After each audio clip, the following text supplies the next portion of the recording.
All right, welcome to another video here. Again, the rubber band.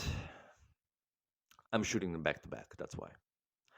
So, today I want to talk about the importance of not being short sighted. What do I mean? I have recently enrolled in a gymnastics class, sort of the tough kind, right? Where they do parallel bars, rings, etc. And it's been very interesting, very interesting, very useful. I love it, totally love it.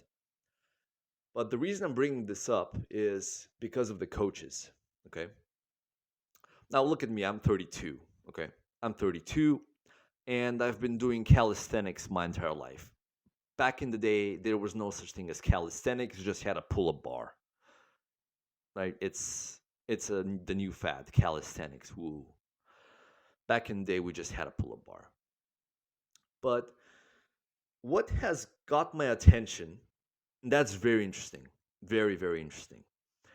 When I actually got to the gym, the actual gymnasium, right? The sports salon with all the parallel bars, the rings, the you have these pits full of fluff where you don't hurt yourself. When I got there, I saw the coaches, right? So imagine a gymnast. When you say a gymnast, you picture this jacked guy. He can do amazing stuff with his body, right? Handstands and parallel bars, iron crosses.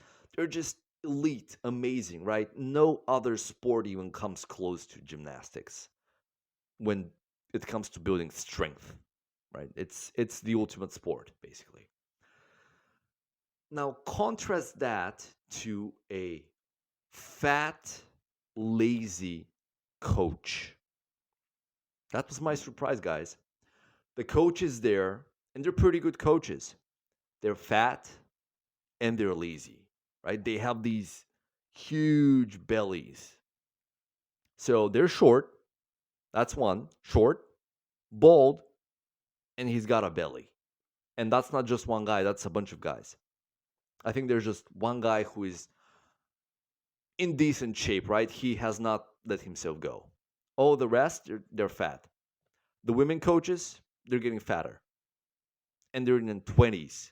They are, sorry, I'm misspeaking here. They are in their 20s. So why is that? That's very interesting, right? You have a sport that literally builds the strongest bodies in the world, and then the coaches are slobs. They've let themselves go. They're fat. Why is that? My theory is because they've been short sighted, right? They thought that the only thing that mattered was the competitions because they've been training since they were children.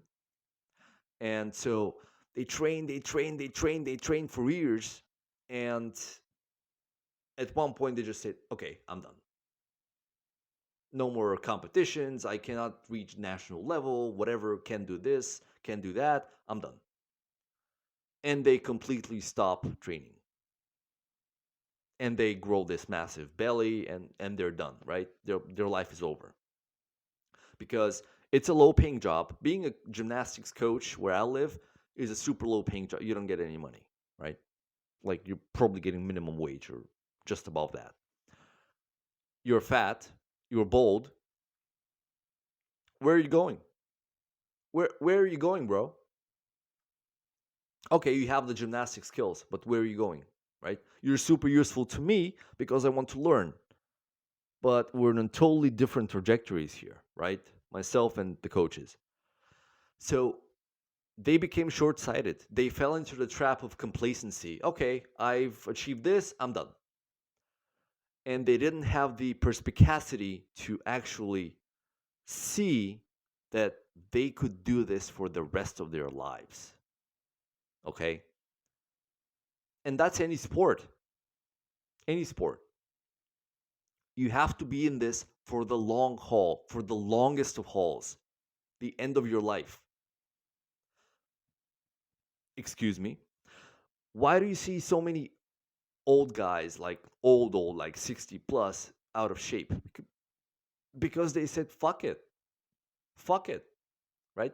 Maybe it will happen to me as well. Maybe one day I'll say just, fuck all of this. I'm done. Fuck sports. Fuck the gym. I just want to lie on the beach, stuff myself to death, and that's it. But I don't think it's going to happen. I don't think it's going to happen. So, the one danger of being a professional gymnast or any other sport is it's not a danger, but one sort of property of this is you train so much, like maybe 6 hours a day, that you're totally sick of it.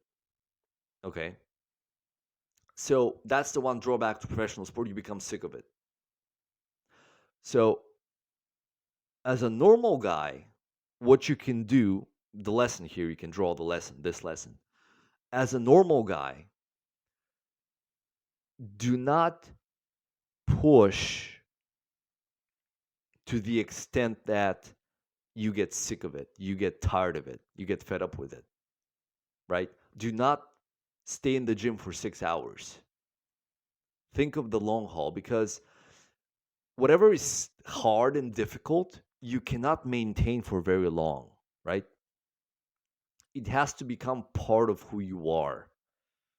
And for it to become part of who you are, it needs to be sustainable, right?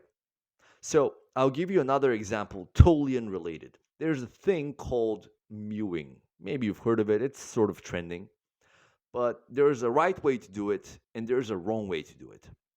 And the wrong way will have you believe it's the right way because it's super difficult. But mewing shouldn't be difficult. So when you do it the hard way, how the fuck are you going to sustain that for 30 years, man? You're not going to sustain it, right? Because you push your tongue, the top of the palate here, but you start applying pressure, and it's really difficult. And that's what I used to do in the beginning. And I actually got like sort of muscle soreness in my throat here, in my tongue. Because they're muscles, right? And you get sore, and I'm like, oh man, how am I going to sustain this? And then I found out, oh, actually, that I'm using the wrong technique here. Okay.